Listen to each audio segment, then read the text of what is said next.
Sir खरं तर तुमच्या गाडीवर मागे हल्ला झाला होता, ज्या हल्ल्यात जे लोक होती त्याच्यातल्या एका जणाचा मृत्यू झाला आणि त्याच्यानंतर आता पोस्टमॉर्टममध्ये जे ते समोर आलेलं की हृदयविकाराच्या झटक्याने नाही झालं, ते काय कसं बघतो?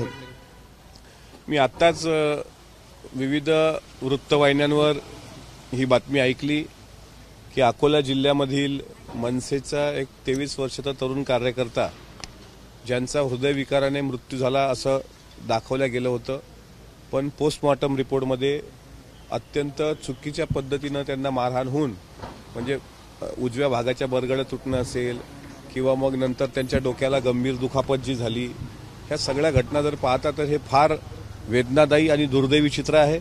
आणि माझं असं मत आहे की त्या परिवाराची मी प्रतिक्रिया बघितली, त्यांच्या भावाची. त्यांचं म्हणणं असं आहे की त्यांना सुद्धा पोलीस प्रोटेक्शन दिलं गेलं पाहिजे. त्यांच्या परिवाराची ही मागणी जी त्या जय मालोकार यांच्या मृत्यूची संपूर्ण चौकशी आणि त्यांच्या परिवाराला पूर्ण प्रोटेक्शन, या दोन्ही मागण्या सरकारने मंजूर केल्या पाहिजे. अर्थातच त्यांनी रीतसर तशी तक्रार संबंधित पोलीस स्टेशनला द्यावी. आणि पोलिसांना पण विनंती आहे की जे कोणी आरोपी असतील त्या सर्व आरोपींचा, की जय त्या दिवशी किती वाजता तिथं होते, त्याच्यानंतर त्यांना त्यात इन्व्हॉल्व करण्याचा प्रयत्न केला, तुम्ही पूर्ण सीसीटीव्ही फुटेज बघा. त्या विद्यार्थ्यांनी कुठेही आमच्या गाडीवर दगडफेक किंवा हल्ला केला नव्हता, तो मागे उभा होता. पण 3 वाजल्याच्या नंतर सायंकाळी त्यांच्या मृत्यूपर्यंत, शेवटच्या घटकापर्यंत याच्यात काय काय झालं हे कुटुंबाच्या समोर तरी सत्य आलं पाहिजे, ही आमची भूमिका आहे. जो कोणी याच्यात दोषी असेल त्याला कठोर शासन झालं पाहिजे.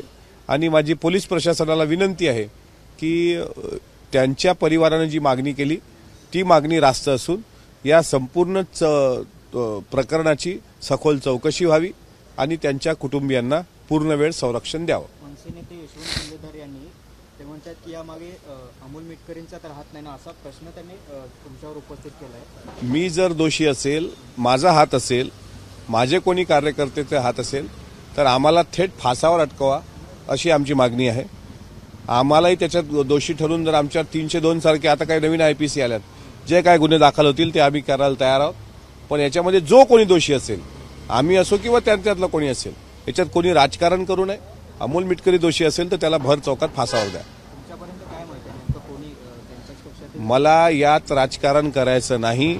मला एवढंच सांगायचं आहे, जय मालोकार हा त्या दिवशी त्यांच्या मिटिंगला आल्यानंतर एक विद्यार्थी होता. त्यांनी काय कुठं हल्ला आमच्या गाडीवर करण्याचा त्यांचा हे पण नव्हता. पण कोणीतरी आलं, त्या आता झालं ठीक आहे.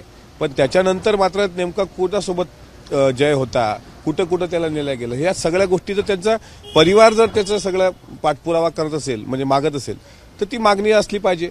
याच्यामध्ये काय आम्हाला पक्षीय राजकारण करायचं नाही किंवा कोणी मारलं, कोणी काय केलं, हे एकदा जनतेसमोर दूध का दूध आणि पाणी का पाणी होऊ द्या ना. सर्वांचे कॉल डिटेल्स काढा, त्याच्या संपर्कात कोण कोण होतं, काय काय होतं, आणि त्याच्या परिवाराला न्याय भेटला पाहिजे.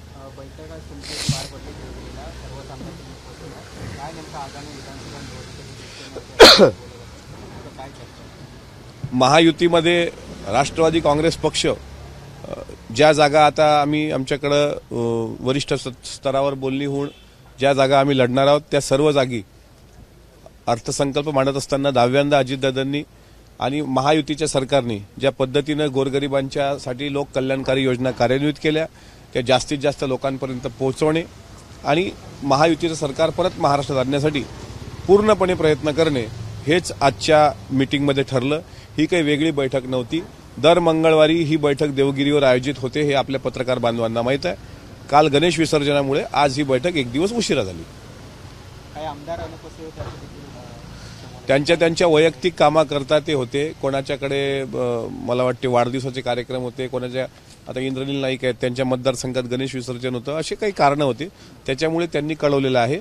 कोणी अनुपस्थित नाही, जे अनुपस्थित आहेत त्यांचं ते खाजगी कारण आहे. पण आम्ही आता जास्तीत जास्त ताकदीने महायुती एकत्र जाऊ आणि महासन्मान यात्रा असेल किंवा आमच्या पक्षाच्या यात्रा असतील, त्या पद्धतीने जनतेमध्ये खरा उतरण्याचा प्रामाणिक प्रयत्न करू.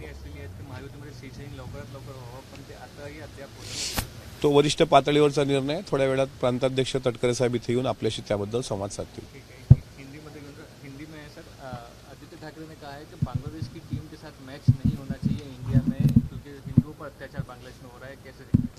नहीं, मैं जो प्लेयर लोग होते हैं यानी जो खिलाड़ी होते हैं उनमें से मैं कोई जात का यानी जातिभेद करने वालों में से नहीं हूं। बांग्लादेश के खिलाड़ी हो या पाकिस्तान के खिलाड़ी हो या और कोई खिलाड़ी हो, खिलाड़ी वो खिलाड़ी रहता है। तो इसलिए मुझे नहीं लगता कि ये खेलों में राजनीति होनी चाहिए। बाकी उनका स्टेटमेंट उन्होंने खुद दिया है, वो उस पर ज्यादा बात करेंगे। स्टेटमेंट राहुल गांधी विरोधात केलं जातं नाही, त्यांच्या बाबतीत जे काही वादग्रस्त वक्तव्य एक सन्माननीय खासदार राज्यसभेचे अनिल बोंडेजी यांच्याकडून आणि आमदार संजय गायकवाडजी यांच्याकडून झालंय। राहुल गांधी हे शेवटी काही म्हटलं तरी देशाचे नेते आहेत। त्यांच्या परिवारानं या देशासाठी त्याग आणि बलिदान केलंय आणि अशा नेत्याबद्दल त्यांची जीभ छाटू, त्यांच्या जिभेला चटके लावू असं जे काही कोणी बोललं असेल त्याचं राष्ट्रवादी काँग्रेस पक्ष कधी समर्थन करत नाही। मी या वक्तव्याचा जाहीर निषेध करतो। मेटकरजी, अजून एक प्रश्न, ज्या दिवशी मनसे कार्यकर्त्याचा मृत्यू झाला होता त्या दिवशी तुम्ही मनसेकडे बोट दाखवला होता आणि मृत्यूचं ते कारण ते मनसेकडे दाखवलं। नाही, मी सुरुवातीला त्या प्रकरणाची संपूर्ण चौकशी झाली पाहिजे। ज्या दिवशी मृत्यू झाला त्याच दिवशी मी याबाबत बोललो होतो। फक्त आम्हाला असं वाटतं की ठीक आहे, राजकारण करणाऱ्यांचं राजकारण झालं, पण एका गरीबाच्या घरचा करता तरुण जो गेला त्याचं दुःख न भरून निघणार आहे। त्यामुळे माझी तेव्हाही मागणी होती, आजही मागणी आहे आणि कृपा करून राजकीय लोकांना विनंती आहे की यात राजकीय पाणी भरू नका। दूध का दूध आणि पाणी का पाणी झालं पाहिजे, या भूमिकेतून प्रशासनानं सहकार्य करणं अपेक्षित आहे। एबीपी माझा, उघडा डोळे बघा नीट।